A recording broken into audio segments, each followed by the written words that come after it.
तो students TCP/IP protocol sweet के अंदर हमने देखा कि the principles of protocol layering are very well deployed in a bidirectional TCP/IP protocol suite based communication system. Each of the layers, the 5 layers that we have discussed, application, transport, network, data link, and physical, they deploy functions which are opposite to each other in each of the directions. Similarly, they have got identical objects on each of the layers at either ends. फिर हमने logical connectivity का concept कुछ study किया था students, where we saw that all the layers, they work as if there is a imaginary connection of each of the layer at the source end, for example, with the corresponding layer at the destination end. Now, students, we'll go and have a look at each of the layers and we'll briefly discuss the functions, the architecture, what each of the layers, the 5 layers in a TCP protocol does. Let's go to the slide. So students, on the slide you can see the 5 layers of a TCP/IP protocol suite. Layer 1 all the way to layer 5. We'll start with the application layer. Students, application layer में हमने देखा था कि there is a logical connection, an imaginary connection between the application layers at the 2 ends, at the source and the destination. Students, the communication is actually done through all the layers, but this imaginary connection exists so that if, for example, an email is originated from the application layer at the source, that email will get a response from the application layer at the destination. Imaginary, logical connection between the 2 application layers.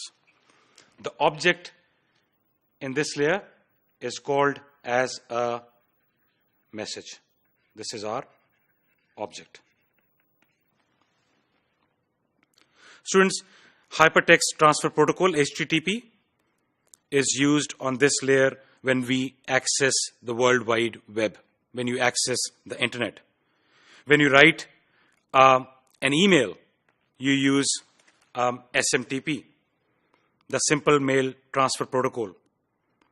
You use FTP when you transfer file from one system to the other. So all of these protocols, they exist at the application layer. And the list goes on. Students, moving on to the transport layer.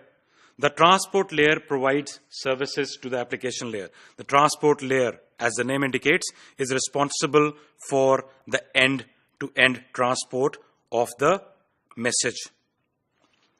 So, application provides data or the message to the transport. The transport then converts it into what we call as a segment. Segment or a user datagram. Students, transport layer is basically responsible for giving services to the application layer. What this means is it gets a message from the application program that's running on the source host and it delivers it to the corresponding application program on the destination host. Students, 2 examples of the transport protocols is the TCP protocol and the UDP protocol. The transmission control protocol and the user datagram protocol. One is connection oriented, the other one is connectionless, and we'll go into the details in the next lectures. Students, the next layer is the network layer. Network layer is basically responsible for creating a datagram.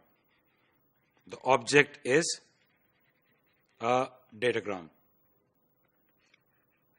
Students, in this case, we use layer 3 to perform routing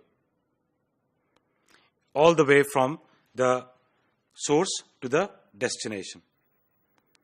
Students, an example protocol is the Internet Protocol or the IP protocol, and we'll discuss this particular layer in the course of computer networks.